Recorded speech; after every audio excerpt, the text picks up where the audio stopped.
What's happening? What's happening? And welcome to High Life, the Round Table Sessions. I am your host. My name is Daniel Eduardo from the band Brightline. This is our third installment of the Round Table Sessions, but today we got some new special guests with us that are hanging out with us. So I'm going to start to my left, which is your right, and I'm going to start with this gentleman here. He is from Scotland. Tell us a little about you. Who are you? What do you do? Why are you here? Well, hello Round Table Sessions. Thank you for having me. Hello, Andy Wells. My name is Andy Wells. I'm the drummer from Amongst Wolves, and I'm from Glasgow, and it's the best place ever.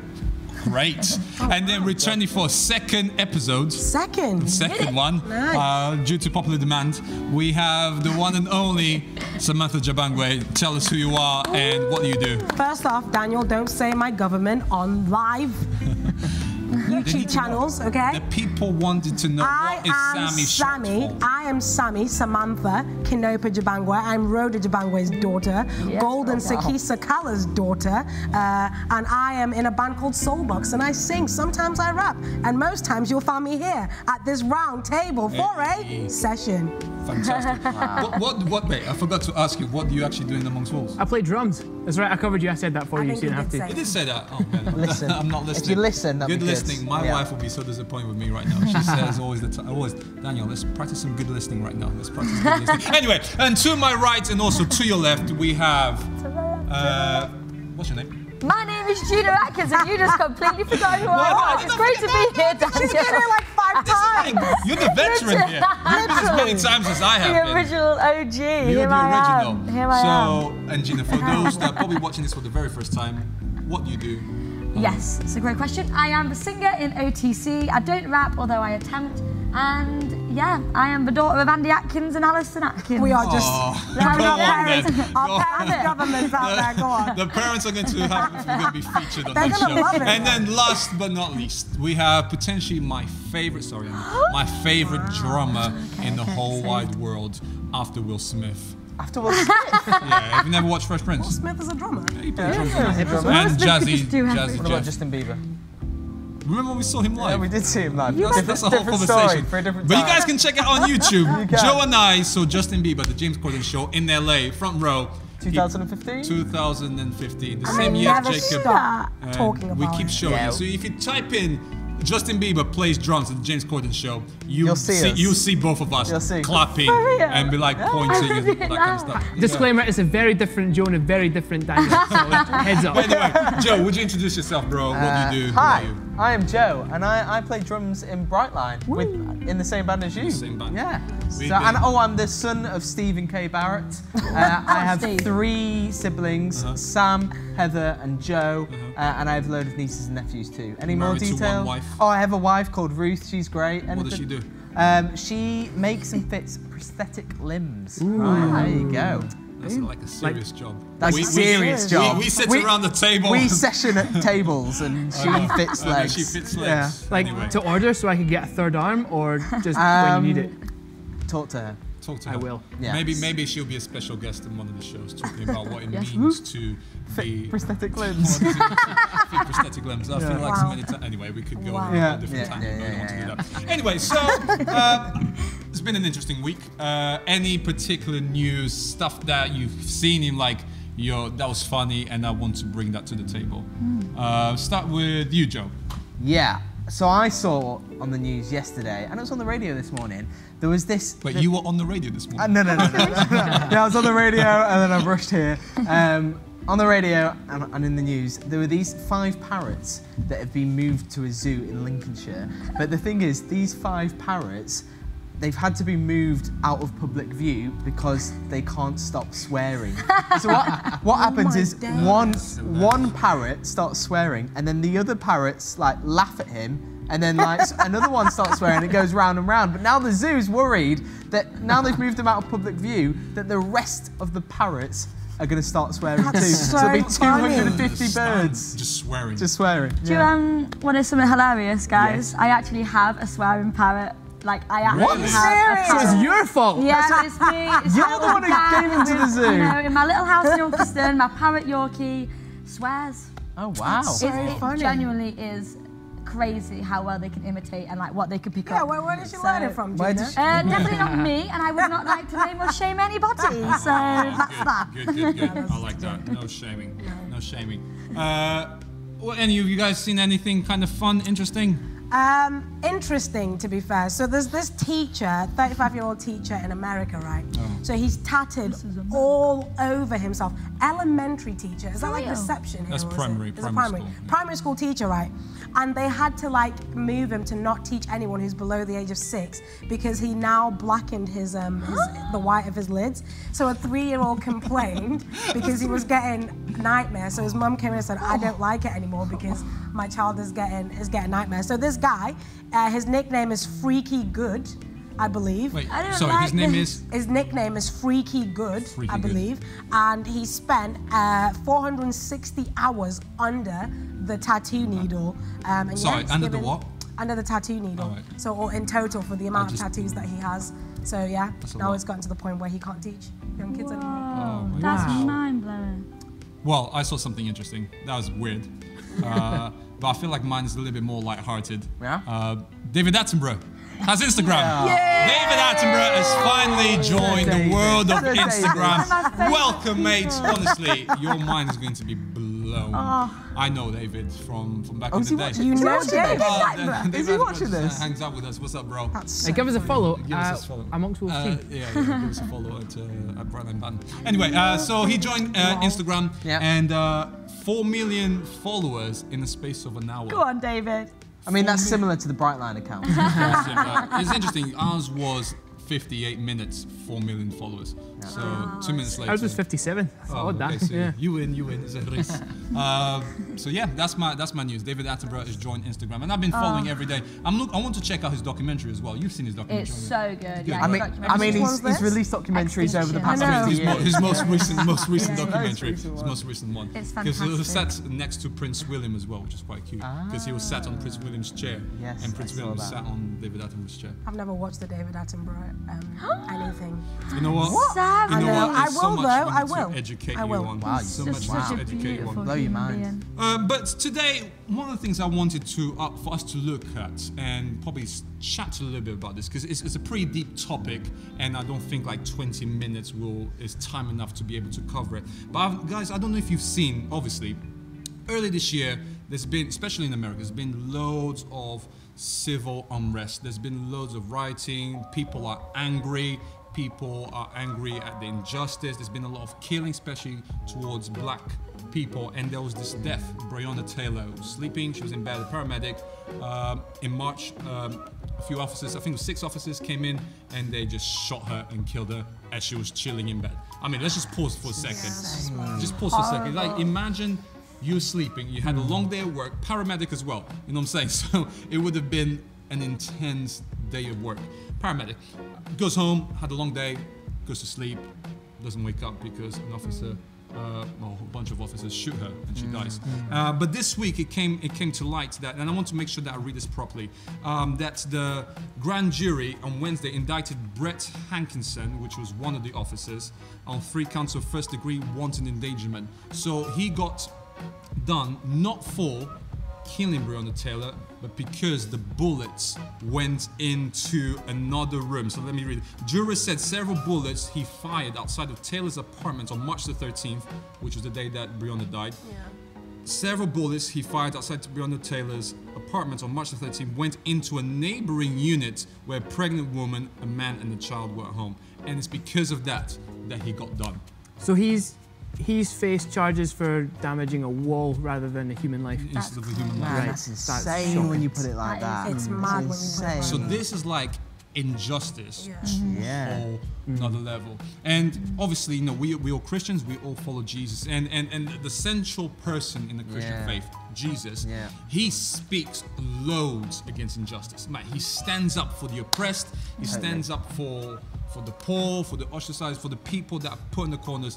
He stands up. So my question is, what do we as Christians, how do we react to this? What do we see in the Bible regarding standing up against injustice? I think one of my favourite like Jesus stories, which is in Luke 8, is when like Jesus, he's in a crowd of like loads and loads of people, and he's walking through, going to some place, and this woman has been like ill, like for what, like 12 years, right? And she has been going to see as many doctors and like physicians as she can to be made well again. And they've like ripped her off and like taken loads of money off her. She's been like properly messed around by everybody. And she sees Jesus and she just thinks, if I just manage to touch his cloak, then maybe I'll be healed. And like just that whole humble thing of not even asking, but like she's been so like messed about by other people. She's just like, if only I could just touch his cloak, I'll be healed. And then she touches his cloak and sorted right away. And Jesus, what I love is he doesn't just carry on walking and just like go away and carry on. He's like, no, where did that power go? Something's changed, someone's touched me, even when he's crowded by everybody. And then he faces the woman who's been like dealt utterly unjust over the past 12 years. And he speaks to her and says, like, your faith has healed you. But I just love the whole thing of Jesus not even ignoring her, but actually taking that time and speaking to her and sorting out the issue when so many people had treated her unfairly. He just could carry it on, couldn't he? 100%. He could have just pushed it to 100%. the side and said, you know what? You know what? You're an inconvenience right now. I got this thing. I need to go to this guy's house to sort some stuff out, and you are. But no, he stopped. He paused. He did what was opposite of what culture would dictate. Totally. And again, as followers of Jesus, that's what we are taught to do. You know, we read the Bible. It's like, man, we need to stand up against the oppressed. We need to stand up. No, not stand up against. We need against oppression. We need to stand up against injustice. That's what we need to do. I mean, I love this story about. We see in Luke 10, and we talk about it loads, the story of the Good Samaritan, right? Where it's this moment of Jesus chatting with some people, and they say, who's our neighbor then? Because Jesus said, love your God with everything that you have, and love your neighbor as yourself. And it was a pretty long story, but basically, it's like the upside down kind of thinking. You know, there's this one guy called a Samaritan, which was considered to be an enemy of the people.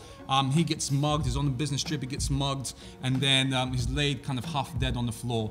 And then this one important person comes, looks at him, ignores him, moves on. Another person comes, looks at him, ignores him, and moves on. And then all of a sudden, a person that would be considered his enemy looks at him, helps him, and takes him home, cleans his wounds. And then Jesus said, that's what you're meant to be doing. Stand up for the oppressed. Stand up against injustice, which is insane. Any other thoughts of what the Bible might say about, or even what it feels for you? You know, what does it mean for you to stand up against injustice, to stand up for the oppressed? Well, I'm a heterosexual white man, so the amount of injustice I faced in my life is minimal at most. So like, I can walk down the street and know I'm completely safe. I can walk to the shops and not, and know that people are thinking regular thoughts, but no one's going to judge me because of the way I look or the way I behave. And it really, really messes with my mind. And I really find it just so unjust and unfair that there are other people who don't experience that because it's something that I have taken for granted my whole life. Totally. And it's not fair. And this last year, I've really been awoken to just how much I've taken for granted and how much I've been ignorant of it. And I think one of the main things we should do now is really, really research actually just how unjust the system is.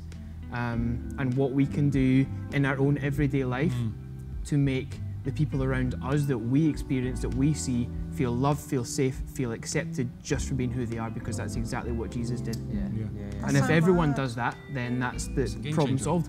Totally changes. And it's one of the things that's been so amazing for me is obviously like you guys we don't just work together, like these are actually people that I do life with on so many different levels, and these are like friends of mine. And I've not really been somebody who's posted a lot on social media or whatever because I don't usually do that a lot. But one thing that's been breathtaking is seeing all my friends doing that kind of stuff, and not just like posting and signing petitions or whatever, but like really learning. I feel like as I've chatted to like a lot of people, other like Black people or like African American people, and been hearing their sides of the stories as well as mine, it's felt like such a massive weight for us for so long. And now to have people come alongside us to be like, yo, do you know what, you're valuable? Like, it's something that a lot of the times we've not always felt, and it actually is getting me really emotional, but it's been so incredible to see my friends do that for me. Like even just like speaking and thinking of the fact that it's going to be Black History Month in like the next couple of weeks or whatever, like that's mad to me. I've never had that highlighted to me in my life before, and I've lived in the UK since I was like 7, and I've never studied it in school, never looked at it, and now there's this actual like, yeah guys, we're actually going to look into this and we're going to learn and celebrate and change our system and see what we can do. That's just been amazing for me. So like, thank you so much for just being willing to just do that, man, to just like stop, pause, reflect and see like, how can I uplift other people? Amazing, amazing. Love that stuff, love that stuff. There's this passage in the Bible, and I was just trying to find the whole verses in the Bible where they would talk about what we're talking about right now. What does it mean? Because the Bible talks a lot about justice. You know, like we said, Jesus talks a lot about justice. And there's one story I particularly like, which is in Mark 11. And there's this moment when Jesus goes into this place of worship, the temple, and he goes in, and the purpose is to, to worship God and to pray and to do a whole bunch of stuff. And then he sees something, and then as he sees something, his blood boils.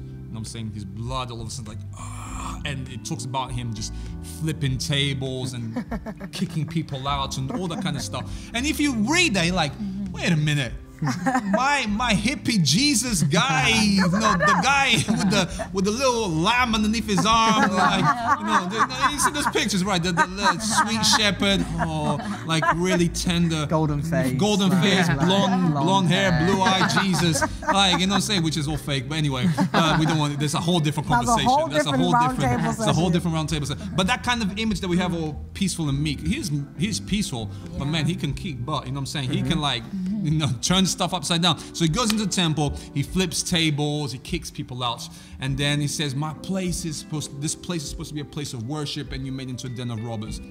But the story behind that is, as Jesus walks in, he sees this injustice that's happening. There's this group of people that are selling certain items for worship and for sacrifices, and they're overcharging and they're stealing and all that kind of stuff. And he's seeing that the poor, the people that don't actually have money, the marginalized, can't do the stuff that they want to do, like worship God, which is what we're all meant to be doing. So the action of certain people are stopping other people from worshiping God. And Jesus sees that and it's like, I'm not having that. And he flips everything and kicks them out, says, no, we're not having that. Man, I want to be that type of person. I want to be that type of person that, yes, I love you and I care for you, but I'm not going to stand for what you just did or for what you just said. Yeah, and it's using that righteous anger, like that anger for a good cause. There's nothing wrong with being angry, but we have to use it in the right way. That's the most important thing to remember. Like, we can still be loving and gentle in how we rebuke and challenge people, and it's making sure we show that they still have value, but the way they've been behaving and their reactions to other people is wrong, and that's what needs to be challenged. Not them as people, but their behaviours and their actions needs to be challenged, and using that righteous anger to fuel that in you as well is an important thing. Totally. There's this other part, I'm just going to read in my notes, there's other parts in the Bible, which is in Isaiah, and it says this: learn to do good, seek justice, help the oppressed, defend the cause of orphans, fight for the rights of widows. And again, it's this whole thing, like throughout the whole Bible, it talks about, let's stand up against what is wrong. Let's stand up for what is right. Let's have that same attitude as Jesus. What, you brought some really important stuff there. If you were to give a tip, as we kind of wrap stuff up, if you were to give a tip to someone, it's like, you know what, I see this injustice. I've been a target of injustice myself. I feel like life is not fair. But if you were to give a tip for someone to act upon it, what would you say to them? Like, how can someone stand up against injustice? How can someone stand up against evil? What tips would you give? Joe, I think the first off, I think when everything happened with George Floyd, I suddenly realised that I didn't know much, and that I was actually like, there was so much that I needed to educate myself on. I've just found over this time that actually I need to educate myself. Like Andy was saying, white male, like I've had privilege that I've not even realised that I've had growing up.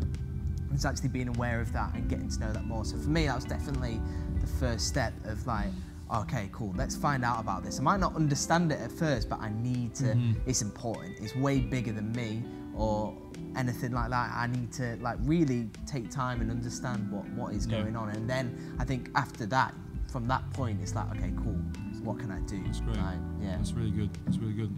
I think I'm like going off the back of what Joe said, it's not being afraid as well. It's not being afraid to like ask for questions and like initiate the hard conversations, because like, yeah, you might need to educate yourself, you might not know, but you're never going to know unless you have those like conversations with people. So it's just not being afraid to chat with people about it and just be real about areas that you might be lacking in terms of like knowledge and stuff. So yeah, it's almost like getting over yourself a little bit and just admitting that you don't know everything. And you're willing, because you love people, to get over that and sort of swallow your pride a little bit and just be like, talk to me, tell me everything I don't know, kind of thing. It's good. Yeah, it's good. Off the back of what Gina said, I think we also need to realise sometimes we can be the problem. For me, it was my own. For me, it was my own ignorance. Growing up in Glasgow, in Scotland, there weren't that many other people of a different skin colour to me growing up. Then I moved to Manchester and I was like, wow, there's such a wide diversity of people here. It's awesome. But I had no idea of their cultures, their experiences, and with that, I had my own ignorance and my own prejudice that I carried. So just let go of your pride, admit that you've got it. It's okay. Admit you've got it. Right? That's the starting place to get better, is admitting you've got it, and then from there work forwards. And if you see it in other people, lovingly challenge them. Don't get angry at them. Don't shout at them. Say, look, hey, please hear my heart in this. I think you need to change with this. And here's what I've noticed. I think you can do it better by doing this. Things like that are really important. But first, solve the problem within yourself, and then you can look outwards. That's true friendship, isn't it? That's true friendship. Sorry, Sam, you can say. No, I was gonna add with that, like specifically, like, because you and me have had loads of conversations when all of this stuff kind of like came about, and just because you're of dual heritage and you've experienced stuff, and myself as a black female, when I read stuff and I started to unlock that stuff, I became really angry, and I knew for a fact that the moment that I opened my mouth, I wasn't going to express anything helpful. Now, some people have had to process and they've been angry, and it's like, just let those people just process, because they've been dealing and handling so much, and have like a lot of patience and stuff as people of different ethnicities that are like, yeah, like, we have been treated so unjustly for so long, and I'm angry about it. But for me personally, as a follower of Jesus, I had to remember that actually God has called me to speak up against injustice in a loving way, and to actually bring a solution. And if I just stopped at anger and just pointing out this is what's wrong in society, there was never going to be a solution. And one thing that I really found was like that thing of like, hurt people hurt people. As long as I remain hurt, I'm just going to continue spreading a lot of hurt again. And having a relationship with God is amazing, because I get to come to him and I'm like, God, this is what I'm struggling with. And my heart right now is getting really hard towards like humanity, and I need you to make my heart soft again, because I want to love people. And ultimately, the solution is I want people to come and know who you are, because that's where true transformation comes from. That's where people are like, I know how to love because God has loved me. That's the only reason why I know how to love. And remembering that helps me love people. And so, yeah, I guess my challenge to people that, like, if you are black, brown, I would challenge you to really try and find that healing first, because it's so freeing, and it's been amazing for me personally. So like, good. It's so good. It's so good. I mean, ultimately, you know, we want to see. I genuinely believe in this. We want to see reconciliation, people reconnected, but most importantly, we want to see people reconnected with God again, which is ultimately what Jesus did. No, Jesus, yes, we stand up against injustice and we do that, but we want to reconcile people to God. We want to introduce people to God, because ultimately it's God that brings transformation in the heart, isn't it? Just to kind of finish off, it's one of my favorite speeches of all time, and I just want to read this. And I feel like I've read this in a whole new light. And this is the famous speech, I Have a Dream, by Martin Luther King Jr. And I'm not going to read the whole thing because it's pretty big, but I'm going to kind of read probably the most famous bits of it. And he says this: I have a dream that one day on the red hills of Georgia, the sons of former slaves and the sons of former slave owners will be able to sit down together at the table of brotherhood.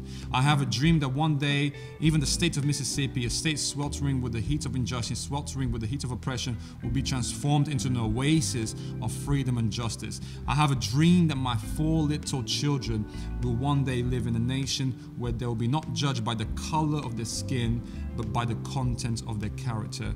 I have a dream today. And as I was reading that, I'm taken to this beautiful bit in the Bible, in Revelation. Revelation is the last book of the Bible, and it says this. And this is like a picture of what is to come. The picture when everything is kind of put right, when there's no more tears, there's no more pain, there's no more suffering. And it says this. After this, I saw a massive crowd, too great to count, from every nation and tribe and people and language, standing in front of the throne and before Jesus. And they will have this white robes and palm branches on his hands. And it's just the whole idea of one day.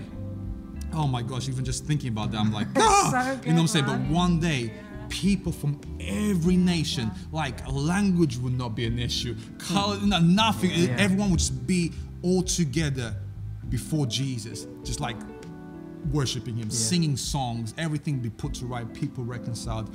And I just wonder if Dr. Martin Luther King read this passage of scripture and that inspired. I just wondered, like, he then could say, I have a dream that one day my 4 kids, will not be judged by the color of the skin, but by the content of the heart. That the sons of slaves and sons of slave owners will be sat on a round table together, having food together. Man, what a day that will be. That's it, man. That's the result. But until that day, we need to do our bit. We need to keep on fighting, standing up against injustice, standing up for the oppressed, but ultimately reconnecting people to God, because that's what we're called to do. Guys, thank you so much for joining us. I hope that this was helpful. I hope that you enjoyed it. Obviously, it's a big subject. There's so much we can talk about more. But make sure you join us every Wednesday at 5 p.m. for the roundtable sessions. And we will just be talking about stuff that's happening within pop culture. And make sure you join us this Friday at 5 p.m. as we have the final Friday Night with Brightline, which is going to go off, I know. But we got some cool, exciting stuff that's going to be going down with everybody in weeks to come. It's going to go off. So make sure you keep your eyes open. Make sure you subscribe to Amongst Wolves, to Soulbox, to OTC, and to Brightline, and to Higher Tour as well, YouTube page and Instagram. We love you. We appreciate you. Remember, in the midst of the storms of life, there is hope. See you next week. Peace. Take care.